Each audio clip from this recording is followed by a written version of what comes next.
हजरत फातिमा कह रही हैं, आए अली मैं इतनी बीमार हूँ, इतनी बीमार हूँ, लगता नहीं कि इस बीमारी में मैं बच पाऊंगी। आए अली अगर मुझे कुछ हो जाए, अगर मेरा इंतकाल हो जाए, आए अली तो मुझे दिन के उजाले में दफनाने मत ले जाना, रात की तारीकी में ईशा की नमाज के बाद मुझे कब्रिस्तान में दफन करना। हजरत अली ने कहा, आए फातिमा ऐसा क्यों कह रही हो? अगर तुम्हारा इंतकाल सुबह फजर के बाद हो तो क्या ईशा तक हम तुम्हारे जनाजे को रखेंगे, मिट्टी को रखेंगे? तुम्हारे बाप का, तुम्हारे अब्बू का फरमान है कि मैयत को जल्दी कब्रिस्तान ले जाओ, फिर मैं लेट कैसे करूं? फरमाती हैं, आए अली, आए मेरे प्यारे शौहर, मुझे रात में ही ले जाना, मेरी बात को गिरा बांधो, मेरी बात को मजबूती से पकड़ लो, मेरी वसीयत को याद रखना, चाहे मेरा इंतकाल कभी भी हो, लेकिन मुझे ईशा के बाद दफनाना, मुझे दिन के उजाले में कब्रिस्तान न ले जाना। आए अली मैं नहीं चाहती हूँ कि मेरे मुर्दा जिस्म पर पड़े हुए कफन पर भी किसी गैर मर्द की नजर पड़े, मैं अपने कफन पर भी किसी गैर मर्द की नजर नहीं पड़ने देना चाहती हूँ। आए अली मुझे रात में ले जाना, दिन के उजाले में नहीं, मैं नहीं चाहती कि मेरे कफन पर भी किसी गैर मर्द की नजर पड़े। मेरे भाइयों, इंतकाल के बाद निकाह जायज नहीं है, इंतकाल के बाद शादी नहीं होती है, लेकिन इंतकाल के बाद भी अपने जिस्म को तो छोड़ो, अपने कफन को भी किसी गैर मर्द को देखने की इजाजत नहीं दे रही है। ये था हजरत फातिमा का पर्दा। इस पर्दे की रोशनी में मेरी बहनों, अपने गरीबानों में झांक कर देखो, अपने गरीबानों के बटन खोलो और तलाश करो हम कहां खड़े हैं, हमारा पर्दा क्या है, हमारी इज्जत और आबरू क्या है। आज हमारे चेहरों का हरकज़ो नाकस देख रहा है, कल तक हमारे इन खूबसूरत गालों को कभी आसमान की निगाहों ने भी नहीं देखा था, चांद और सितारों ने भी नहीं देखा था, और आज जो चाहता है देख लेता है। हरकज़ो नाकस जिसको चाहो आज वो बड़ी आसानी से हमारी बहनों बेटियों का दीदार कर रहा है। अल्लाह के नबी के जमाने में एक सहाबी अल्लाह के नबी के पास आती हैं, मुस्नद अहमद की सही रिवायत, जिनकी चादर कपड़े से नीचे, टखने से नीचे, चप्पल से नीचे जमीन की मिट्टी उड़ाती हुई आती है और कहती है, अल्लाह के रसूल मैं इस चादर को ओढ़कर नमाज पढ़ने जाती हूँ। आपने कहा चादर इतनी नीची होनी चाहिए? उसने कहा अल्लाह के नबी कभी कभी जमीन पर पेशाब और पायखाना पड़ा होता है, गंदगी पड़ी होती है, तो क्या मैं थोड़ी सी ऊपर करके पायखाना गंदगी को क्रॉस करके आगे निकल जाऊं? आपने कहा नहीं, दाएं से निकल जा, बाएं से निकल जा। कहने लगी दाएं भी मर्द बैठे होते हैं, बाएं भी मर्द बैठे होते हैं, मुझे उसी गंदगी के ऊपर से निकलना है। अल्लाह के रसूल इजाजत दे दीजिए, मैं थोड़ा सा ऊपर कर लूं और निकल जाऊं, उसके बाद नीचे कर लूंगा। जब गंदगी को क्रॉस कर लूंगी तो चादर में नीचे कर लूंगी। अल्लाह के नबी कहते हैं अगर मर्द दाएं बैठे हैं, बाएं बैठे हैं, तो तू उसी गंदगी के ऊपर से निकल जा। कहने लगी अल्लाह के रसूल वो गंदगी मेरी चादर में लग जाएगी, आप मुझे ऊपर उठाने की इजाजत नहीं दे रहे हैं, टखने से ऊपर, चप्पल से ऊपर चादर उठाने की इजाजत क्यों नहीं दे देते? आपने कहा नहीं, चादर उठाने की इजाजत, चप्पल से भी ऊपर चादर उठाने की इजाजत नहीं दूंगा। कहा अल्लाह के रसूल फिर उस चादर में पेशाब और पायखाना लग जाएगा। आपने कहा लग जाने दे। कहने लगी हाय अल्लाह के रसूल उसी चादर को तो ओढ़कर मैं नमाज पढ़ती हूँ मस्जिद में, जब ऊपर औरतों का अलग इंतजाम होता है या पर्दे में औरतों का इंतजाम होता है, तो मैं इसी चादर को ओढ़े ओढ़े नमाज पढ़ती हूँ। आपने कहा उसी चादर को ओढ़कर नमाज पढ़ ले। कहने लगी उसमें पेशाब और पायखाना लग जाएगा, क्या उसी और चादर को ओढ़कर नमाज पढ़ लूं? आपने फरमाया हाँ, आए औरत जब पेशाब और पायखाना तेरी चादर में लगेगा, जब तू आगे बढ़ेगी तो तेरी चादर जमीन पर पड़ी हुई मिट्टी से रगड़ खाएगी, क्योंकि तेरी चादर नीचे है। जब पेशाब और पायखाना उसमें भर जाएगा, जब तू आगे बढ़ेगी तो जमीन पर पड़ी हुई मिट्टी पर तेरी चादर रगड़ खाएगी, और जमीन पर पड़ी हुई मिट्टी से रगड़ने की वजह से जमीन की पाक मिट्टी तेरी चादर को पाक कर देगी। लेकिन तुझे चादर उठाने की इजाजत नहीं, उसी चादर में तू नमाज पढ़ ले। गंदगी लगती है तो लग जाने दे, आगे बढ़ेगी तो जमीन पर पड़ी हुई पाक मिट्टी तेरी चादर को पाक कर देगी। मेरे भाइयों, पेशाब और पायखाना देखकर भी अल्लाह के रसूल ने औरत को चादर उठाने की इजाजत नहीं दी। मेरी बहनों, तुम्हारे दिल कैसे गवारा कर लेते हैं। जलसों में भी चूड़ियां खरीदने के लिए, बैलून खरीदने के लिए, जलेबियां खरीदने के लिए तुम किस तरीके से लेडीज पिंडाल से निकलकर तुम बाजारों में घूम लेती हो। शर्म आनी चाहिए। तुम्हारे कलेजे और तुम्हारे दिल कैसे गवारा कर लेते हैं कि लड़के और लड़कियां एक जगह शॉपिंग करें, दुकानदारी करें, खरीदारी करें। ये तुम्हारे कलेजे, तुम्हारे ज़मीर कैसे गवारा कर लेते हैं। जबकि अल्लाह के नबी फरमाते हैं, ला यखलुअन्न रजुलुम बिमरातिन इल्ला कान सालिसुहुम शैतान। कोई मर्द किसी औरत से तन्हाई में न मिले, कोई मर्द किसी औरत से अकेले में न मिले कि उसमें तीसरा शैतान होता है, उसमें तीसरा बहकाने वाला शैतान होता है। मेरे भाइयों, इस्लाम का कानून यही है, इस्लाम का निजाम यही है। एक औरत, उसका शौहर मर चुका है, औरत के पास बहुत ज्यादा पैसा है, वो हज करना जाना चाहती है, शौहर इंतकाल कर गया, अब औरत अकेले हज करने नहीं जा सकती है, जबकि मुस्तती है, साहिब इस्तिताअत है, हज करने जाना चाहती है, अच्छा काम करने जाना चाहती है। इस्लाम कहता है कि तेरा शौहर नहीं है तो भाई के साथ जा, भाई नहीं है तो बाप के साथ जा, बाप नहीं है तो बेटे के साथ जा, लेकिन किसी महरिम का होना जरूरी है, उसके साथ जा। चीख कर औरत कहती है, कोई नहीं है, मेरे पास दौलत है। अल्लाह के नबी कहते हैं, फिर दौलत संभाल कर अपने पास रख। अगर तेरा भाई नहीं है, बेटा नहीं है, शौहर नहीं है, बाप नहीं है, कोई महरिम नहीं है, तो तू अकेले हज करने नहीं जा सकती है। नहीं, अय अल्लाह के नबी, मेरा पड़ोस में बड़ा अच्छा नेक हाजी नमाजी नेक आदमी रहता है, मैं इसको भाई बना लेती हूँ, चली जाऊं। फरमाया नहीं नहीं, मुंह भोले भाई को भाई बनाकर उसके साथ तुम हज करने नहीं जा सकती हो, इसलिए कि अपने मुंह से किसी को भाई बोलने से वो तुम्हारा सगा भाई नहीं हो जाएगा, अपने मुंह से किसी को बेटा बोल देने से वो बेटा नहीं हो जाएगा। तुम किसी को बेटा बोल दो, भाई बोल दो, जो चाहो बोल दो, लेकिन इस्लाम ये कहता है कि उसके साथ भी औरत को इजाजत नहीं है कि वो हज करने जाए। अगर कोई नहीं है तो मत जाओ, लेकिन इस्लाम इस बात की इजाजत नहीं देता है कि तुम अकेले जाओ या किसी को बहन, किसी को भाई या बेटा बना कर जाओ, इस बात की इजाजत नहीं देता। इस्लाम एक इबादत में, हज जैसी इबादत में भी औरत को किसी गैर मर्द को मुंह बोले भाई और मुंह बोले बेटे के साथ भी जाने की इजाजत नहीं देता। तो मेरे भाइयों, जब खाने काबा में जाने की इजाजत नहीं देता है, सफा मरवा की सई की इजाजत नहीं देता है, इतनी खूबसूरत इबादत की इजाजत नहीं देता है, तो बाजारों में अकेले घूमकर शॉपिंग करने की इजाजत कैसे देगा? फिर बाजार के अंदर औरत को अकेले जाने की इजाजत कैसे देगा? इतनी खूबसूरत इबादत करने की इजाजत नहीं देता है, इतनी खूबसूरत इबादत करने की इजाजत नहीं देता है, तो मेरे भाइयों, फिर औरत को बाजारों में घूमने की इजाजत कैसे देगा? फिर बाजार में घूमने और बाजार में सैर व तफरीह की इजाजत कैसे देगा? हमारी माँ बहनों को इस बात को सोचना चाहिए, गौर करना चाहिए, संजीदगी से इसको लेना चाहिए। और एक और बात, जितना अमीर बाप है, जितना अमीर बाप है, जितना भी बाप अमीर मिलेगा आपको, आप देखिएगा उसकी बेटी उतने ही कम कपड़े पहने हुए होगी। किस बात का अमीर है तू? काहे का अमीर है तू?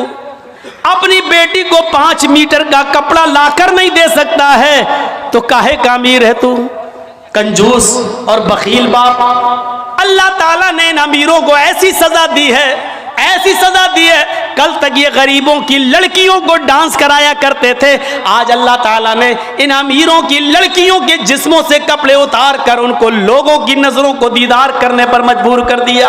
आज इन अमीरों की लड़कियों के जिस्मों से कपड़े उतरवा कर आज गरीब इन लड़कियों को देख रहे हैं, उनका नजारा कर रहे हैं। आज अमीरों को अल्लाह ने ये सजा दी है, आज वो फैशन समझते हैं कि मेरी बेटी फैशनेबल कपड़े पहने हुए हैं। नहीं नहीं मेरे भाइयों, मेरी भाइयों, आप अपनी बहनों के जिम्मेदार हैं। अल्लाह के नबी ने फरमाया कि जिस लड़की का बाप जिसकी बेटी बेपर्दा घूमे वो बाप दयूस है, जिसकी बहन बेपर्दा घूमे वो भाई दयूस है, जिसकी बेटी बेपर्दा घूमे वो बाप दयूस है, जिसकी बीवी बेपर्दा घूमे वो शौहर दयूस है। गौर करो कितनी साफ लफ्जों में, कितने साफ लफ्जों में अल्लाह के नबी ने फरमाया, जिसकी बहन बेपर्दा घूमे वो भाई दयूस, जिसकी बेटी बेपर्दा घूमे वो बाप दयूस, जिसकी बेटी बेपर्दा घूमे वो बाप दयूस, जिसकी बीवी बेपर्दा घूमे वो शौहर दयूस। अब दयूस का माना अगर हम समझ जाएं तो सारा मामला हल हो जाए। दयूस, दयूस का ये तो अरबी लफ्ज़ है ना, इसका उर्दू में तर्जमा होता है, सुनने की ताकत है, सुनेंगे। दयूस का मतलब होता है भड़ुआ, और भड़ुआ किसको कहते हैं बताने की ज़रूरत नहीं, जानते होंगे। भड़ुआ कहते हैं उसको जिसने अपनी बहन, बेटी या बीवी या माँ को गलत काम करने के लिए किसी अड्डे पर बिठा दिया हो, चकले पर बिठा दिया हो और उनसे गलत काम करवाता हो और उनकी कमाई खाता हो। अरबी जबान में इसको दयूस कहते हैं, उर्दू में इसको भड़ुआ कहते हैं। कितना सख्त जुमला इस्तेमाल किया अल्लाह के रसूल ने। मौलाना जर्जीस को आप कह रहे होंगे ये क्या हो गया इसको। अल्लाह के नबी ने कहा जिसकी मां बेपर्दा घूमे और बेटा अपनी मां की बेपर्दगी पर कुछ ना बोलता हो वो बेटा भड़ुआ, जिसकी बीवी बेपर्दा घूमे और शौहर अपनी बीवी की बेपर्दगी पर कुछ ना बोले वो शौहर भड़ुआ, जिसकी बहन बेपर्दा घूमे और वो भाई अपनी बहन की बेपर्दगी पर खामोश रहे वो भाई भड़ुआ, और जिसकी बेटी बेपर्दा घूमे और बाप अपनी बेटी की बेपर्दगी पर खामोश रहे वो बाप भड़ुआ। दयूस कह दो मौलाना चलेगा, भड़ुआ मत कहो, अच्छा नहीं लग रहा है। हम कब कह रहे हैं कि अच्छा लग रहा है? हमको अच्छा लगाना कब है? जब अच्छा ही लगने लगे तो फायदा क्या है? इंजेक्शन ऐसे लगाओ दर्द ना हो। वाह साहब, ऐसा हो सकता है कि इंजेक्शन लगे और दर्द ना हो? इंजेक्शन भी लगवाना चाहते हो और दर्द भी नहीं चाहते हो, तब तो होम्योपैथिक दवा ले लो, मीठी गोलियां खा लो जो मरने के बाद फायदा करती है।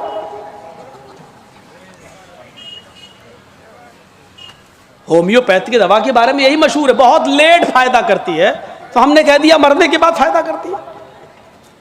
लेकिन सिस्टम मिल जाए तो जादू की तरह भी फायदा करती है, बहुत जल्दी भी करती है। तो जब आपको मीठी गोलियां ही खाना है होम्योपैथिक दवा, तो फिर मत कराओ तकरीरें, और तकरीर करा रहे हो तो सुनो, सुनना पड़ेगा।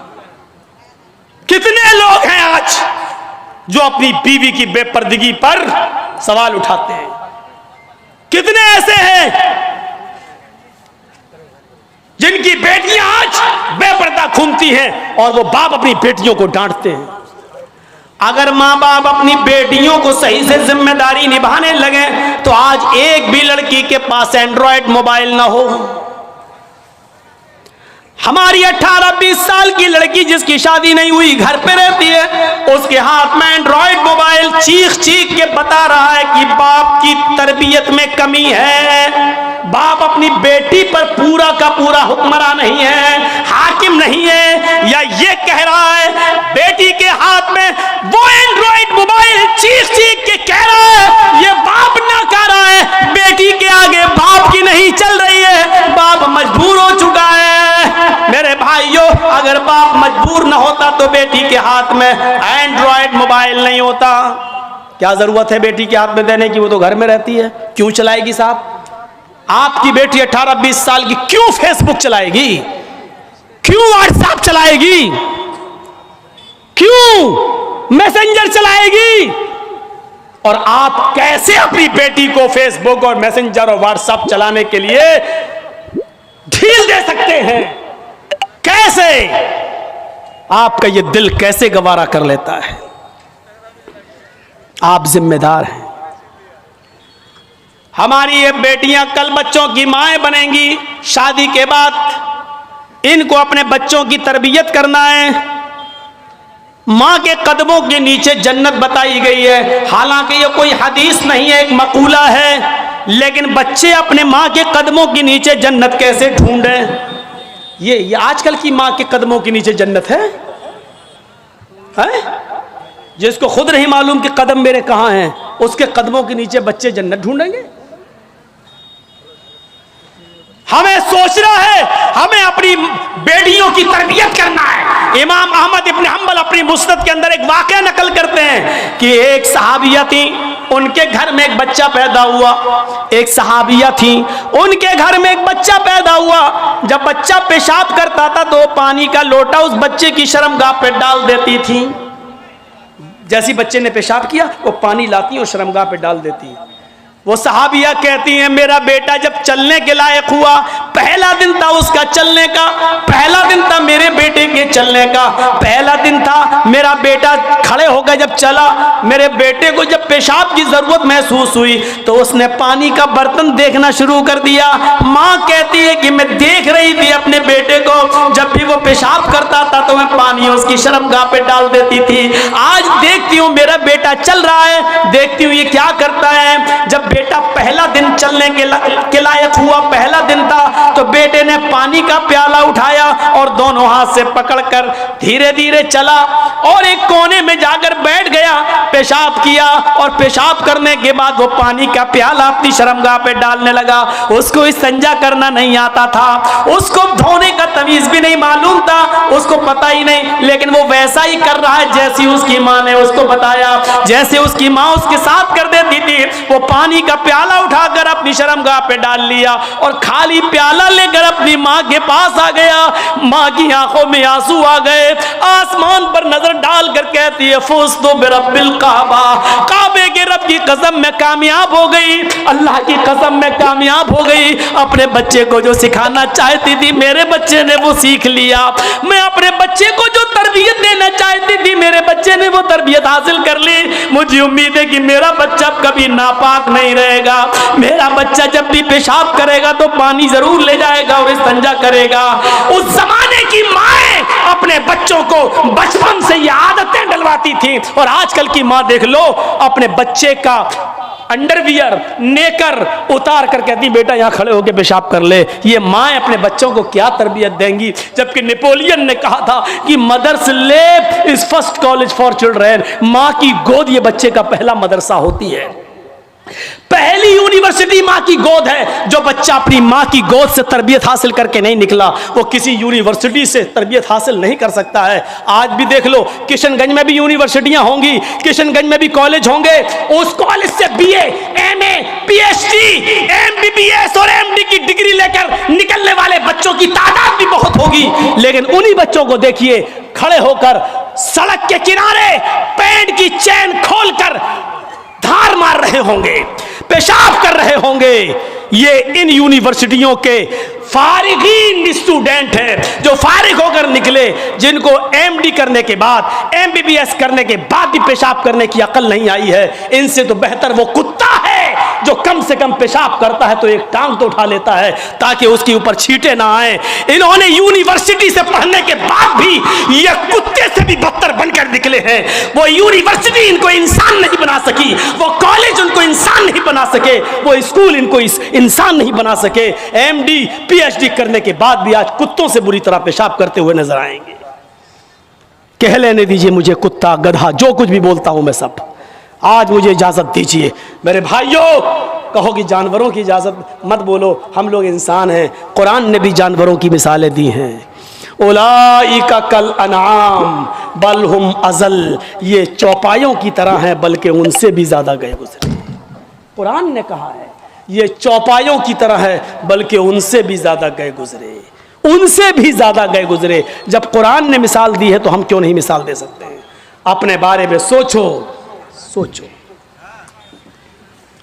हैं?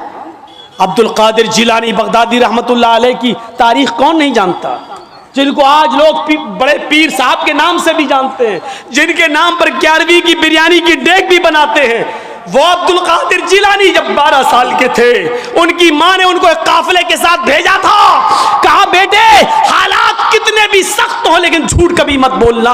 और जब चोरों ने और डाकुओं ने जब इस काफिले को लूटा तो इस बच्चे से पूछा अब्दुल कादिर से, तेरे पास भी कुछ है? उसने कहा हाँ है। कहा क्या है? 40 अशरफी। कहाँ है? मेरे कुर्ते के अस्तर में।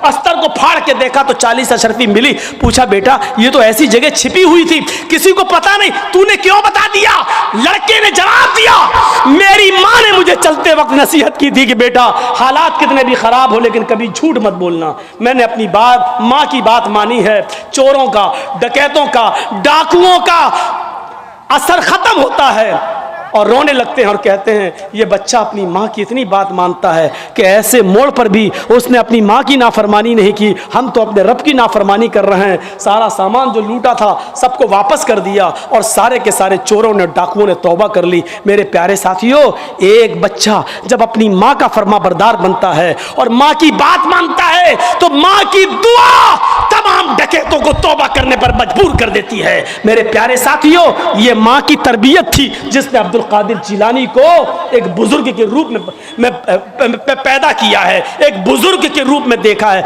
ये माँ की तरबियत थी।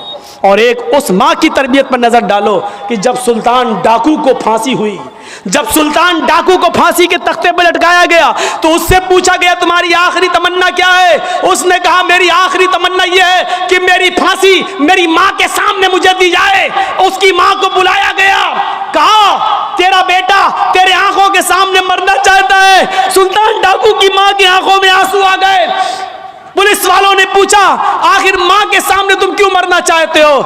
उसने कहा ताकि मेरी मां देखे मौत के वक्त पैर कैसे तड़पते हैं, हाथ कैसे तड़पते हैं और रूह कैसे निकलती है। कहा लेकिन तुम इसके लिए मां को क्यों मजबूर करके लाए हो?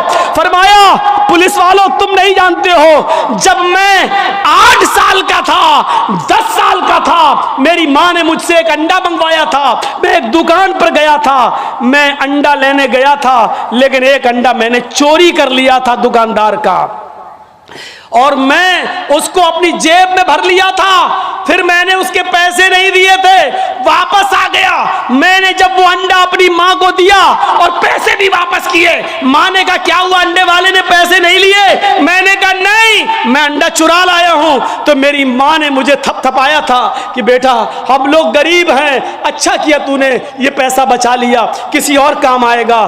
फिर यहीं से मुझे चोरी की आदत पड़ती है, मेरे हौसले बढ़ते हैं, फिर मैं डाकू बनता हूं। फिर मैंने लोगों का माल लूटा और जब लोगों ने नहीं दिया तो मैंने उनकी जानें ली। फिर मैं बहुत बड़ा लुटेरा बन गया और इतना बड़ा लुटेरा बना के पकड़ा गया और कानून ने मुझे फांसी की सजा दी। अगर मेरी मां ने मुझे अंडा चुराते वक्त जब मैं घर पे लाया था उसी वक्त एक थप्पड़ मारा होता और अंडे वाले को देकर माफी मांग ली होती तो आज मैं इतना बड़ा चोर नहीं बनता, आज इतना बड़ा मैं डाकू नहीं बनता, आज मैं इतना बड़ा लुटेरा नहीं बनता। ये मेरी माँ की तरबियत थी जिसने मुझे फांसी के तख्ते पर चढ़ा दिया। मेरे भाइयों, अंतिम ऋषि को, कल्कि को एक अश्व कहते हैं संस्कृत में घोड़े को, और शुगमारूहा, शुगमारूहा बिजली से भी ज्यादा तेज रफ्तार से चलने वाला। तो उस जमाने में बिजली तो थी नहीं, तो ये शब्द कहां से आ गया बिजली से ज्यादा? तो आसमानी बिजली मुराद है। आसमान से जो बिजली चमकती है उसकी रफ्तार होती है, जो आसमान में कड़क होती है बिजली, 1 सेकंड में 1,86,000 मील।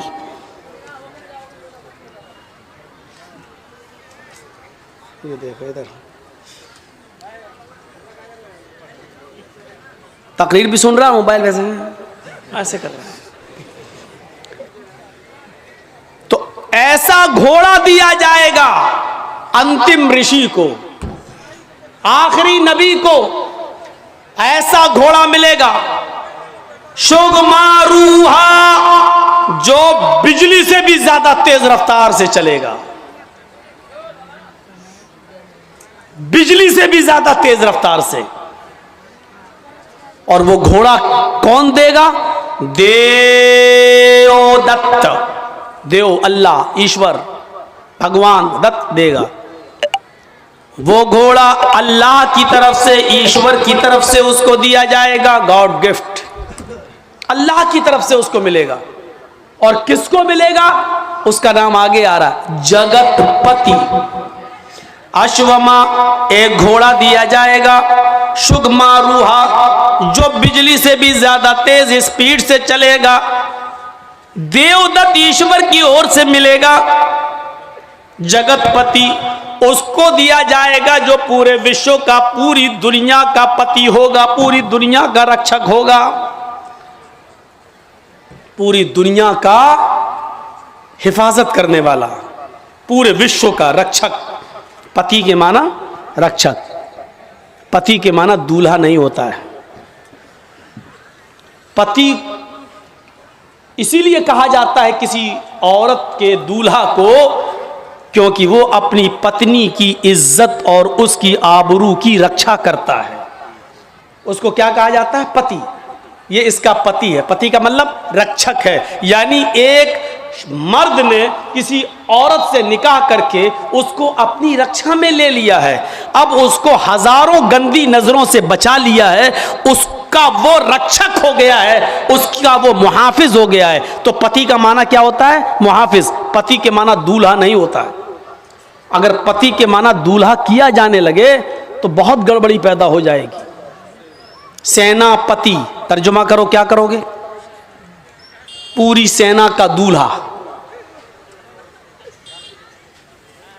सेना का कोई दूल्हा होता? सेनापति का मतलब पूरी सेना का रक्षक। राष्ट्रपति, क्या तर्जुमा करोगे? पूरे राष्ट्र का, पूरे देश का रक्षक। अगर पति का माना दूल्हा करोगे तो क्या मतलब? पूरे देश का दूल्हा। भारत में जितनी औरतें सबका दूल्हा है वो। पति का माना यहां दूल्हा नहीं होगा। जिसके पास लाखों रुपए होते हैं उसको कहते हैं लखपति, जिसके पास 1-2 करोड़ रुपया होता है उसको क्या कहते हैं? करोड़पति।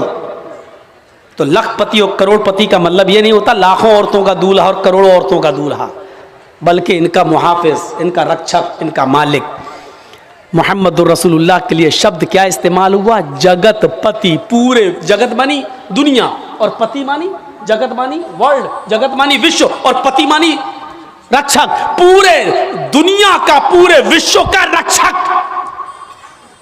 अरबी में इसका तर्जमा करेंगे तो आप क्या करेंगे? जगतपति का रहमतुल लिल आलमीन, पूरी कायनात के लिए रहमत बनकर। रक्षा बगैर रहम के नहीं होती है, रक्षा बगैर रहम के नहीं हो सकती है। जिस लीडर या जिस नेता के दिल से रहम निकाल लिया जाए वो देश को बर्बाद कर देता है। मिसाल नहीं दूंगा, नाम नहीं लूंगा, हमसे ज्यादा समझदार है। बंगाल होता तो नाम ले लेता,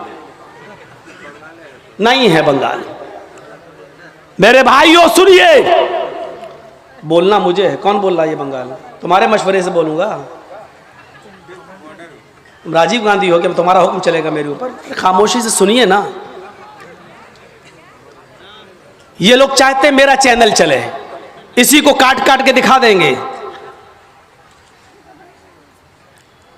तो जिस देश के लीडर से, जिस नेता से रहम निकाल लिया जाए वो कभी देश की रक्षा नहीं कर सकता है।